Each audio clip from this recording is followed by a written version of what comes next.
It's on. Got them both. Right in Asia Wilson's face. Oh my God. Aja Wilson, the crown jewel of the Aces, just got brutally humiliated by the fans. Yes? In Game 4, Fever fans watched Kelsey Mitchell torch the Aces like it was her personal playground, and they chanted MVP, MVP. So loud, the four-time MVP looked absolutely shaken and stripped of her crown right there on the court.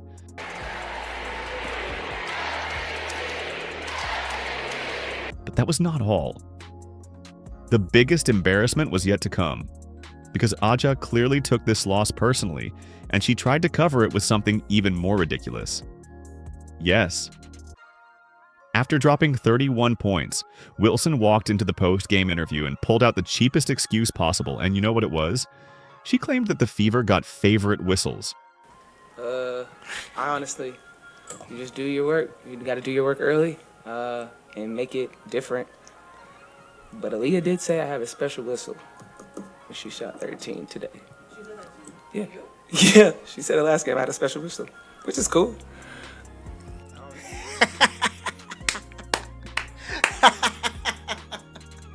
I mean, seriously? Are you kidding me? That's the card you play to protect your MVP tag? That's not dominance, that's pure desperation. If you think Kelsey Mitchell and Aliyah Boston have turned the Fever into something unstoppable, write Fever is unstoppable in the comments below. Now, stick around, guys, because I'm about to break down every single moment of this Aces collapse and Aja's night of humiliation. So let's get into it.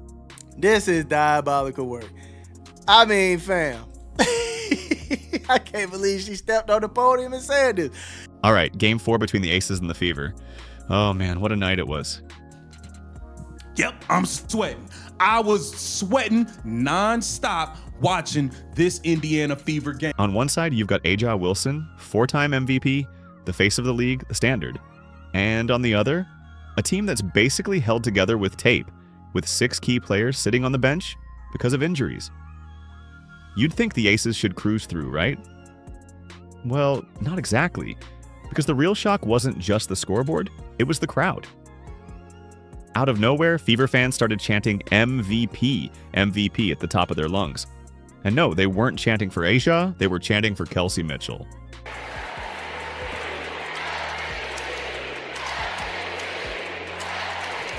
Now pause for a second. Think about that. You've got the reigning MVP standing on the court, and the fans are basically saying, nah, not today. This is Mitchell's house. That's not just noise, that's a statement. Oh, here we go. My dude Heavens got it. Got it. Awesome. Here we go.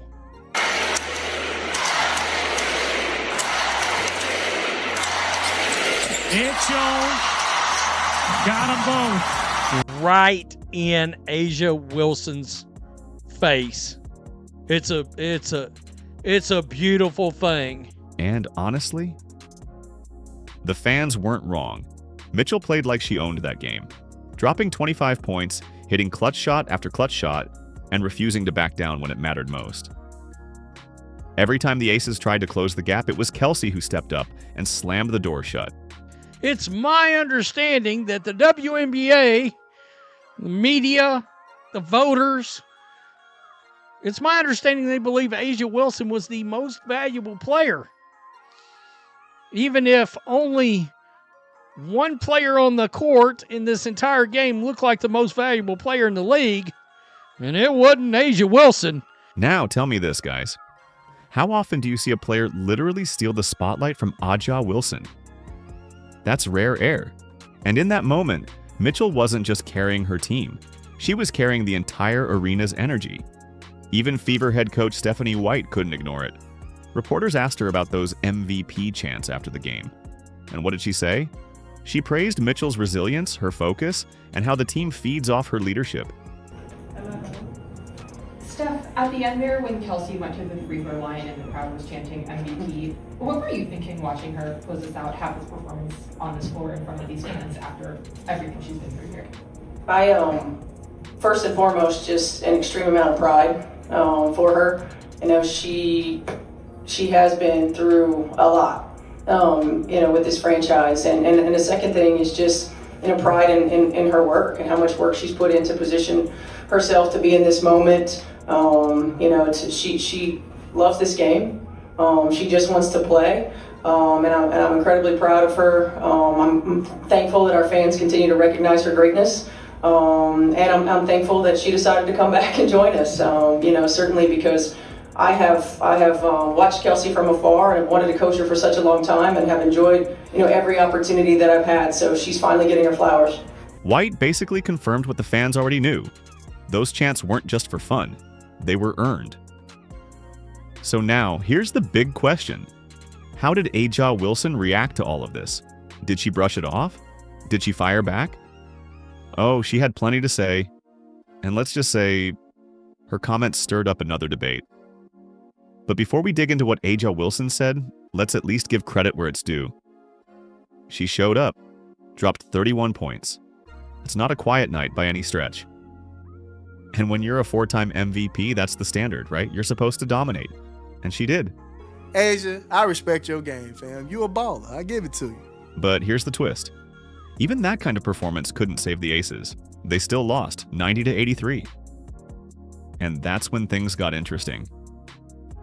Her post-game tone? Oh, it shifted real quick. Suddenly it wasn't just, we got beat.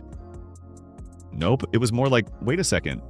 Did the Fever just get the special whistles tonight? All right, so in the press conference, A'ja Wilson, man.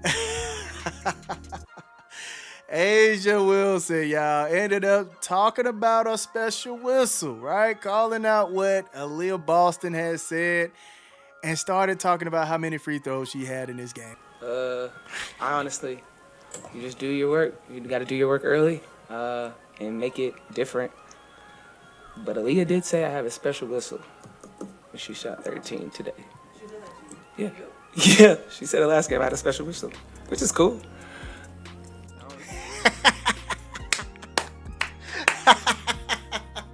And let me say this, guys, seriously? Isn't that funny? A'ja Wilson is the superstar who has lived at the free throw line for years, but now she is turning around and saying Aliyah Boston got favored by the refs. I mean, come on. Are you kidding me? A'ja, don't do that, fam. You should have just tucked it in and said, you know what, look, she got it today. I'll probably get it at my house Tuesday. I mean, that's it. Just chalk it up to that, man. You didn't have to bring this out. Wilson pointed to the foul counts. She noted her teammates were all in foul trouble, and Boston got a bunch of trips to the line, 13 free throws in total. And then she threw in a little jab, basically saying, oh, looks like Boston's got that magic whistle now. Now, let's keep it real. A'ja has always gotten those whistles. That's part of being the veteran, the MVP, the face of the league. You have been on the right side of that treatment for years. Don't you remember that? In the last series, 11, 11, and 10. All right, 3 games where you had double-digit free throws, fam. Double digits. Okay? Right? Cool out of here. All right, whatever. 14, 15, 11. 11.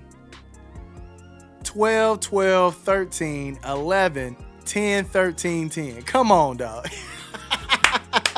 Come on, fam. Come on, man. And you're complaining about 113 free throw game? Come on, A'ja. And now the first time a new star like Aliyah Boston gets that same treatment?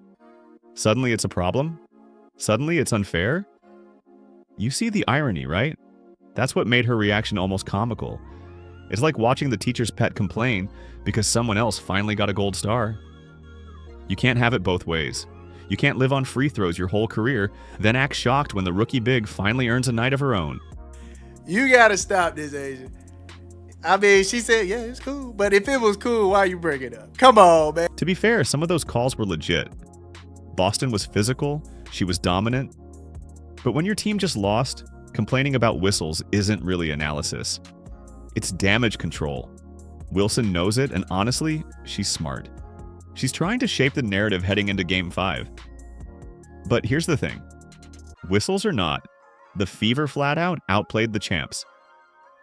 And when we look at what Boston and her teammates actually did on the floor, that tells the real story. And trust me, we're about to get into it. But let's be clear here, guys. Nights like this don't come around often. Game 4 was one of those tell your kids about it moments. The Indiana Fever absolutely breathed fire, and they did it with half their squad missing. No Caitlin Clark, no Sophie Cunningham, no Ari McDonald, no Sydney Colson. The list goes on. Yet here they were, at home in front of a roaring crowd, turning doubters into believers. Y'all don't know Indiana Fever pull it off again. I'm still alive. From tip-off, the Aces couldn't find a rhythm. They looked like they were gasping for air while the Fever were moving fast, punishing gaps, attacking mismatches, and the fans, they were electrified. Those MVP chants for Kelsey Mitchell still echo through the stands in the league. Because when you see a performance like that, you don't just clap, you rise. That's how it's done. That's how sports fans do it. Sports fans get ruthless. This was a big, huge win. Just look at Kelsey, guys. She played like she owned the night. 25 points, every big bucket when Indiana needed it. And that is the reason the chance came. Fans don't care about labels or 4-time MVP titles. They care about what they're seeing right in front of them. And Kelsey gave them fireworks. But here's the twist. She wasn't alone. Aliyah Boston? Oh my. We got an aggressive, looking to score Aliyah Boston. You don't get to the free throw line 13 times being passive. You don't get to the free throw line 13 times not being aggressive, not looking for your shot. She was aggressive. I have not seen Aliyah Boston this aggressive in probably 3 weeks to a month of basketball. The rookie who supposedly needed more experience just put up 24 and 14 like it was nothing. Owned the paint so badly that the Aces had to keep sending help, which just opened the floor even more. That's not luck, that's control. This was her best game. 14 of 24, 31 points, 9 rebounds, 3 blocks, 4 steals, 3 assists. A'ja Wilson showed why she's one of the best players in the world. This was a heavyweight fight between A'ja Wilson and Aliyah Boston. I mean, going blow for blow, non-stop. And then when Vegas thought they could claw back, Odyssey Sims stepped in with those steady buckets. Odyssey Sims showed up 6 of 9 from the floor, 5 of 6 from the free throw line, 18 big points. 18 big points by Odyssey Sims. That was a game. Nothing fancy. Just dagger after dagger that killed momentum. The kind of shots that make you lean back and say, yep, this one's over. Even the so-called role players refused to play their role quietly. Lexi Hull flying around for steals and rebounds, Natasha Howard battling in the post, the bench mob, the so-called suicide squad, throwing their bodies into plays like every possession was the championship. It was chaos, but it was controlled chaos. The kind of stuff that makes a home crowd lose its mind. This was a big, huge win. I saw this earlier. This is pretty cool. People are now calling the girls the Suicide Squad. That's right. Right there. Bench mob tonight was there. All the lunatics losing their minds over this. A blocking foul gesture. None of the drama. And that's why the Aces never really breathed. Wilson got her 31, sure, but every time she scored, Indiana had 3 answers waiting. And then, after the loss, hearing her talk about whistles, fans treated it like a punchline. They knew what they'd just watched. This wasn't about referees. It was about a team that simply outworked, outran, and outplayed the champs. This wasn't just a win. It was a message. A message that even without their full roster, the Fever could compete, fight, and shine. That they could steal momentum, change the story, and force Game 5 with confidence intact. Therefore, the Fever are not finished. Incredibly, impossibly, I don't know how many times I've done the same version of that speech where they hang on, they survive, and now they go back to Las Vegas with a chance somehow to go to the... I mean, I would have told you were completely out of your mind if the Fever were going to be even a game from the WNBA Finals, much less possibly getting to the WNBA Finals. Now, and without giving away too much, fans are chomping at the bit for what's next. Game 5 in Vegas, a winner takes all. The Aces will adjust. The Fever have shown they can answer. What moves will Vegas try? Can Indiana repeat this dominance on the road? That's the question everyone's waiting on, but for now, seeing Indiana rise like this, it's already a treat fans won't forget. Oh my god. The Fever have just sent the Aces to Game 5 in what was the most improbable of improbable wins. At the end of the night, guys, Aja's 31 points weren't the headline. Her excuses about whistles were, and for fans, that was pure embarrassment. Because the Fever didn't need calls, they won with heart. So here's the real question. Are the Fever just on an underdog run, or are they a team ready to make history? Let me know in the comments. And don't forget to subscribe because this WNBA ride is only getting wilder.